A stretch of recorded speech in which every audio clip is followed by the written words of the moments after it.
విన్నారా? నా ముని మనవడు ఆ అహల్య వెళ్ళిపోయినప్పటి నుంచి ఏకదాటిగా ఏడుస్తూనే ఉన్నాడు. అంతా వెళ్ళిపోయిన మహాతల్లి వల్లే. బంగారాజు,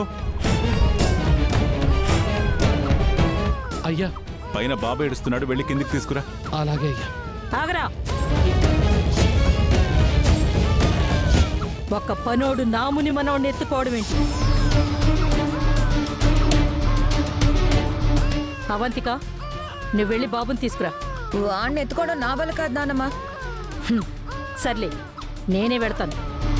మీరుండండి అత్తయ్య, నేను వెళ్ళి బాబుని తీసుకొస్తాను.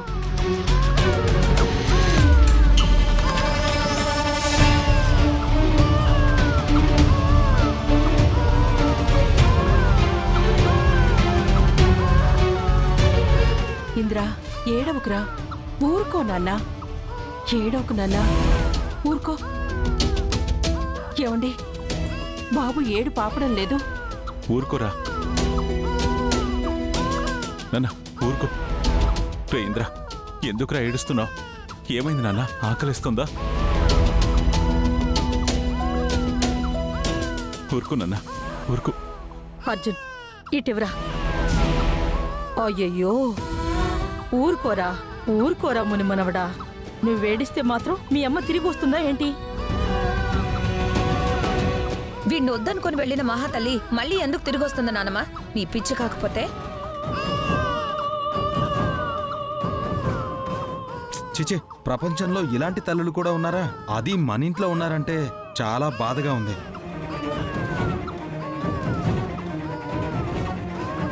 రే ఫ్రెండు, చూడు చూడు చూడు, బాల్ చూడు, చూడురా, బాల్ చూడు నాన్న. ఆ అహల్య వెళ్ళిపోయినప్పటి నుంచి వీడేకదాటిగా ఏడుస్తూనే ఉన్నాడు.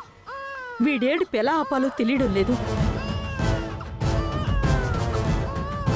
సమయానికి వీణ్ణి బొజ్జగించి ఏడుపు ఆపడానికి అదితి కూడా లేదు. పాపం అదితి మాత్రం ఏం చేస్తుంది నానమ్మా? తను ఎంతో ప్రేమతో బాబుకి దగ్గర అవుదామని చూస్తున్నా గౌతమ్ మాత్రం అదితి అంటే తనకి ఇష్టం లేదని తన మొహం మీదే చెప్తున్నాడు.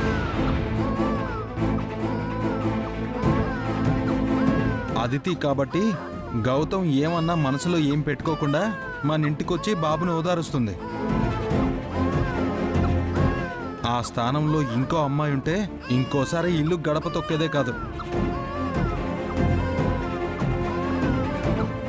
ఇప్పుడు ఆ గొడవంతా ఎందుకు?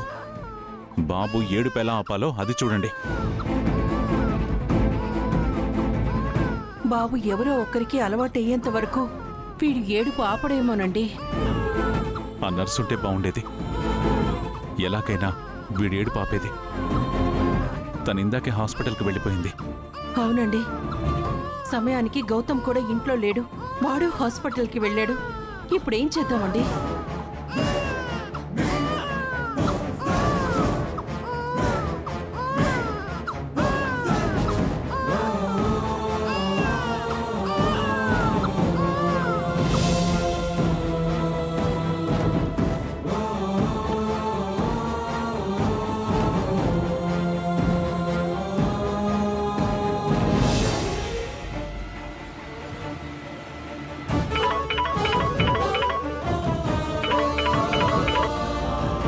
చెప్పండి రాజుగారు.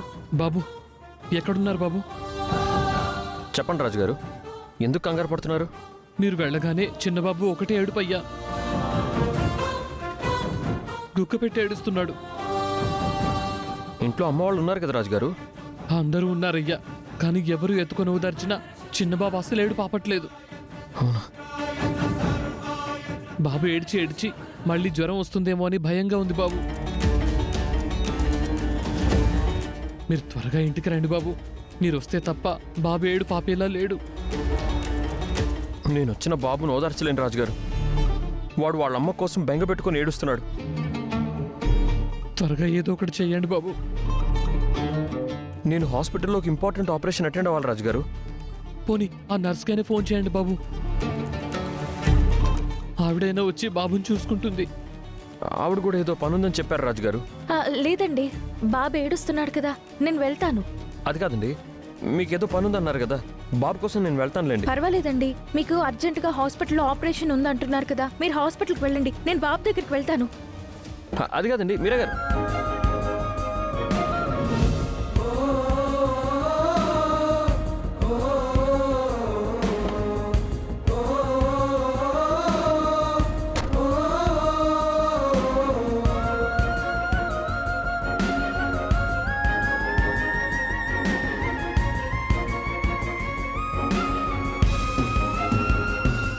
బాబు, నా బాబు ఏడుస్తున్నాడు.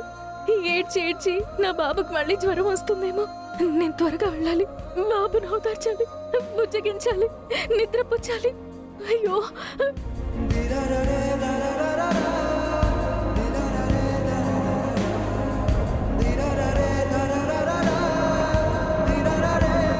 Auto auto auto.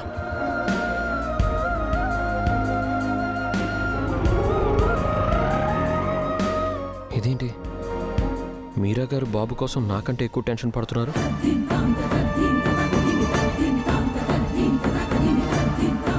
ఇంతకుముందు బాబు గురించి అదితి బ్యాడ్గా మాట్లాడిందని తనతో గొడవ పడ్డారు. ఆ తర్వాత అహల్య గురించి చెడుగా మాట్లాడిందని అప్పుడు గొడవ పడ్డారు. ఇప్పుడేమో బాబు ఏడుస్తున్నాడని హడావుడిగా వెళ్తున్నారు. అసలు ఈ మీరా గారు ఎవరు?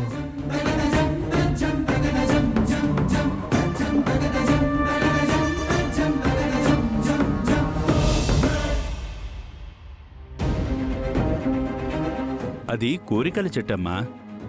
మన మనస్సులో తీరని కోరికలుంటే ఆ కోరికల్ని ఒక చీటీలో రాసి ఆ చెట్టుకి ముడుపుగా కడితే ఆ అమ్మవారు ఆ కోరికలు నెరవేరుస్తుందని భక్తుల నమ్మకం.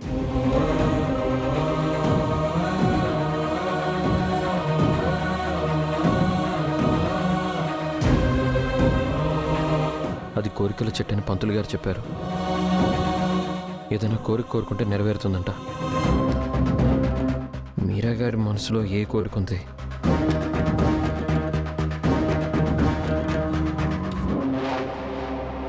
అహల్య తిరిగి వస్తే నా బాబుకి పర్మనెంట్ సొల్యూషన్ దొరుకుతుంది. అహల్య త్వరగా తిరిగి రావాలని నేను కూడా కోరుకుంటాను.